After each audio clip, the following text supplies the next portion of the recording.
ఈ నెల 9వ తారీఖున నందులపేట ఏరియాకి చెందినటువంటి షేక్ ఫయాజ్ అహ్మద్ 52 సంవత్సరాల వయసు కలిగినటువంటి ఒక వ్యక్తిని అతి దారుణంగా టీచర్స్ కాలనీలో హత్య గావించడం అనేది జరిగింది. దానికి సంబంధించి దర్యాప్తులో భాగంగా మొత్తం 6 ముద్దాయిల్ని గుర్తించడం అనేది జరిగింది.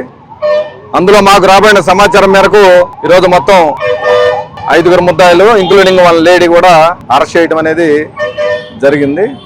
అందులో భాగంగానే ఇప్పుడు ఇక్కడ గోల్డెన్ వైన్స్ లో వాళ్ళు బీర్ బాటిల్స్ కొనుక్కున్నామని సమాచారం ఇచ్చారు. అదేవిధంగా పక్కన ఉన్నటువంటి మెడికల్ షాప్ లో మాస్క్ కూడా కొనుక్కుంటామని చెప్పిన నేపథ్యంలో సీన్ రీకన్స్ట్రక్షన్ లో భాగంగా వాళ్ళు ఎక్కడైతే వైన్ షాప్ కి వెళ్ళారో ఆ వైన్ షాప్ ని అదేవిధంగా మాస్కులు కొనుక్కున్నారో అక్కడ కూడా విజిట్ చేయడానికి సీన్ రీకన్స్ట్రక్షన్ చేసుకునే భాగంలో ఈరోజు ఇక్కడ రావడం అనేది జరిగింది. దర్యాప్తు ఇంకా కొనసాగుతుంది.